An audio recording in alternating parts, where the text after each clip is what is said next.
did see a few black men interested in the comments. Before I'm not you interested. I know. But I have a follow-up question. Why aren't you interested in black men? What is your reasoning for anyone who doesn't know? Excuse me, look. I've been traumatized too many times. Bro, I got PTSD. I'm in therapy still. No, I've been traumatized. I've been hurt. I've been down bad. I have not gotten anything from being with a black man ever. Nothing whatsoever. Find a lot of couples enjoying themselves and a lot of women excited that white men are looking to date them. Why did I get bagged by a white boy last night? And I'm actually kind of happy about it. I never allowed things like this to occur in my life. But he can get it. He can get it. He can get it.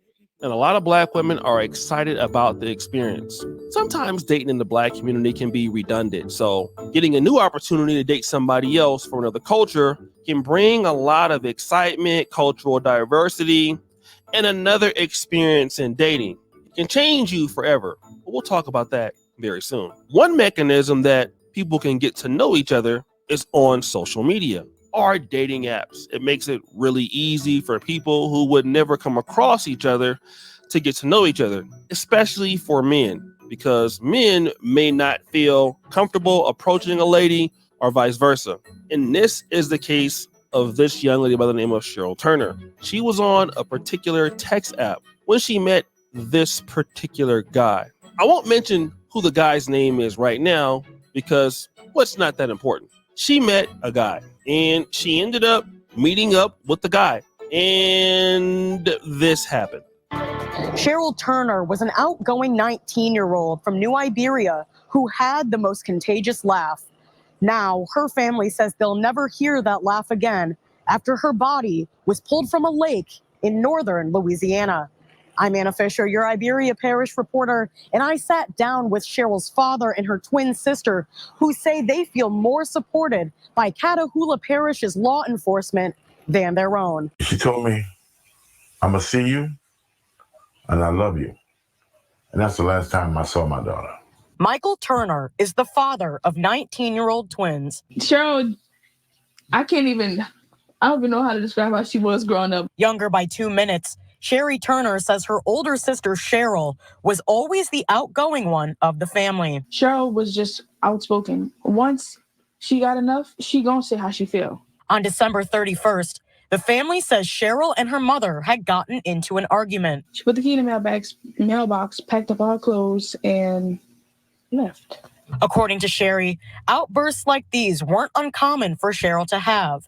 It wasn't until they lost communication. It wasn't like her for all those days to not even message us, nothing. That the family says they reached out to Iberia police, filing a missing persons report for Cheryl on January 3rd. According to the family, they experienced radio silence from New Iberia police after that. Everything died down. It got quiet. On January 24th, Sherry says she was contacted by a detective from Catahoula Parish. He told me, he was like, I don't want to disarm you. I don't want you to be worried, but we found a body.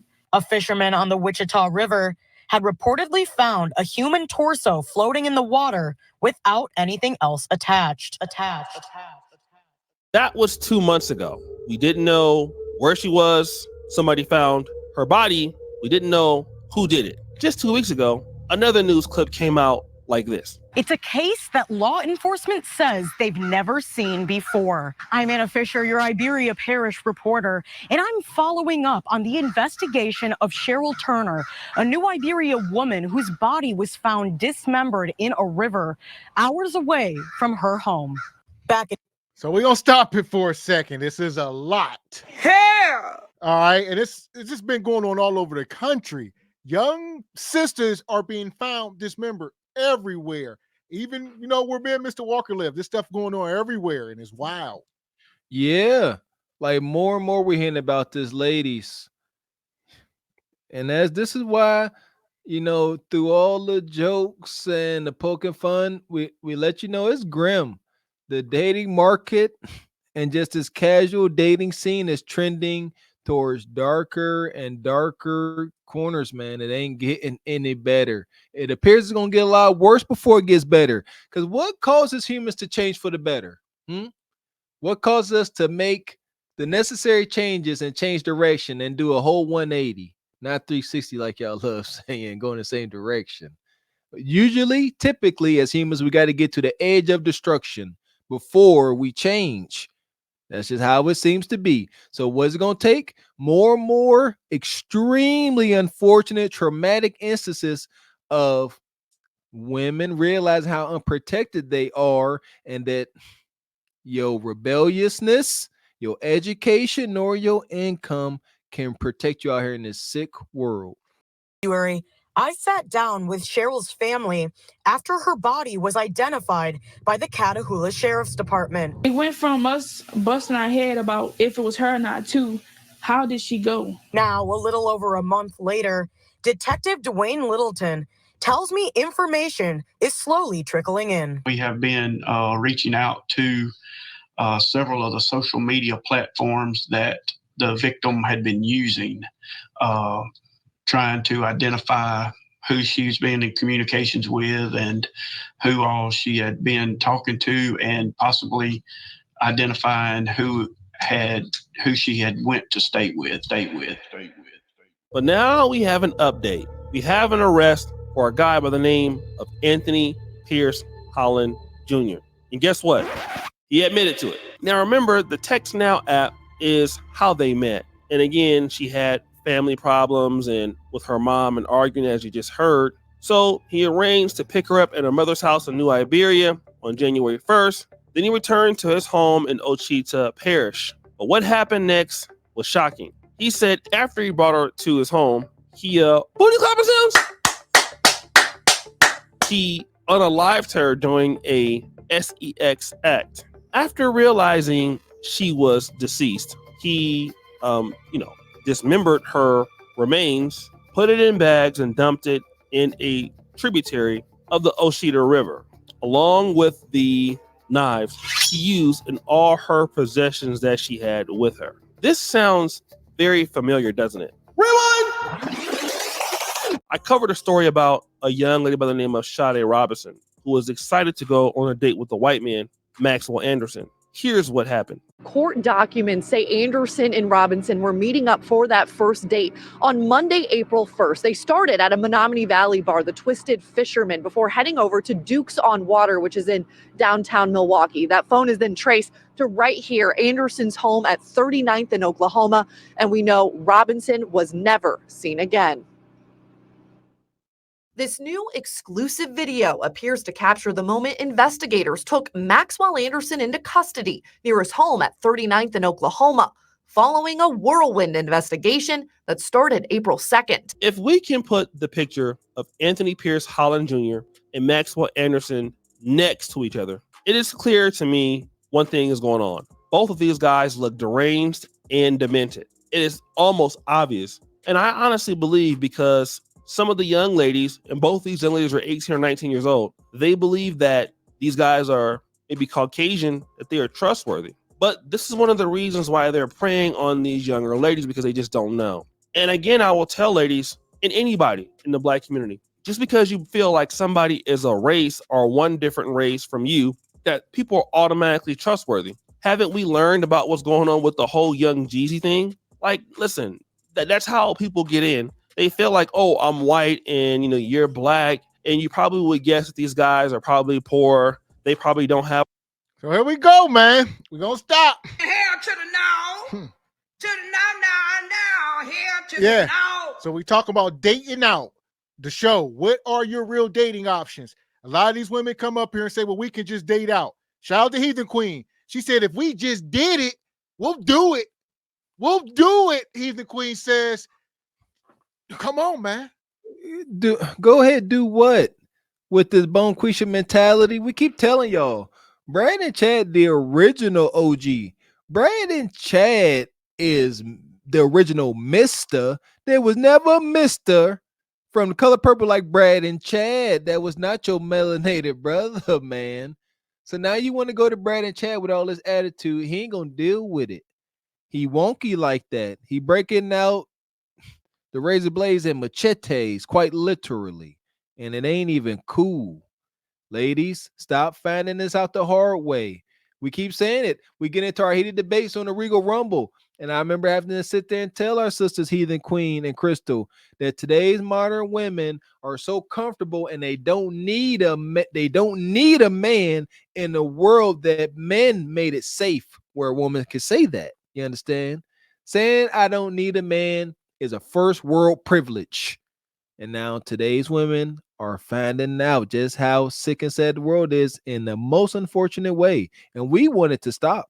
This is unacceptable. So here we go. Have a lot of money. They probably don't have a lot of things going for them. They take advantage of the situation and they're sadistic. So now you have young ladies, in the black community who are losing their lives. And we keep hearing about things like this to these guys. I know what you're going to say. Well, black men can also be black too. Yeah, that's true, right? We get that. But at the same time, I don't think that these women feel that these situations can happen with these guys. And it's happening on the first date. They're going to these guys' homes on the first date without knowing the guys, without understanding what's going to happen, anything. And they're just trusting these strangers and bad things are happening to them. I honestly believe that, hey, if you're a sister and you're going to go out with somebody, you don't really know them, use your better judgment and try to go to a public place. Not saying it's going to save you, but do not go to someone's house when you first go there. Also, tell people, look, I'm taking a picture of your license plate. I'm giving your license plate to this person. I don't know you. This is who I'm going with. So if they want to try something crazy, they might think twice about it. Not sure if it's going to help, but protect yourself. So guys, what do you think? It's your boy. So here we are. We talking about these women dating out. These sisters are saying they would rather date Brad and Chad. They would rather go in the woods with a bear than be with a black man. Here we are.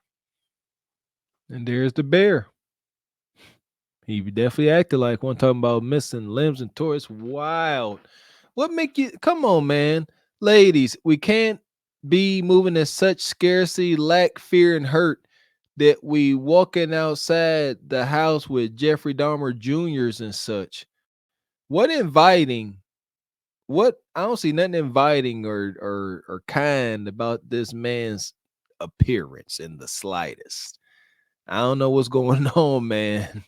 This is bad. That's why I said that rebellious spirit, just rebel. F you, I won't do what you tell me. I'm going to do exactly what you tell me not to do. Here we are. And here we are. We start this whole conversation out here. So we're going to bring it full circle. Hit the like button. Let me go ask this one because I did see a few black men interested in the comments. I'm not interested. I know. But I have a follow-up question.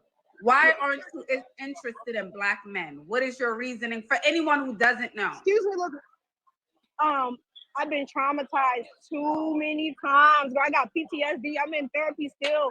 No, I've been traumatized. I've been hurt. I've been down bad. I have not gotten anything from being with a black man ever. Nothing whatsoever. But hurt and pain. I'm not doing it. Don't look my way. I live in Beverly Hills. I got options. I'm not doing it. I told it. Y'all can laugh at me. I don't give a damn because guess what? I've done the work on myself. It's been a journey, and I do shadow work every day. I journal, I meditate, I pray, I work out, and I'm not doing it. And she's not doing it. So this ain't a one-off. This is what they're saying in mass right now. That's their threat. This is the danger. They going to the original Mr. Brad and Chad with this funky attitude. And they here we come on, man. Listen, ladies. I don't know, but this is my theory. Y'all pouring on this fake femininity with Brad and Chad, and y'all end up out at the cabin, and then Brad be like, hey, put some more wood on that fire. And you be like, I ain't touching that dirty. Well, I might get a splinter. I ain't doing that. What you talking about? You better do it. Brad, like, you better put that wood on that fire, woman. And she like, if you get out my face, the rest is history. Brad and Chad ain't dealing with the mental abuse like Tyrone dealing with. Yeah, he don't care. He goes upside your head with hatchets and such. So, ladies, little message. I would say it would behoove you. Do not pour in that fake femininity with Brad and Chad and then wind up at the cabin. Then you want to get bonquisha-ish. because nobody can hear you scream. That part. So here we go. We're going to keep it moving. Hit the like button if you just coming in.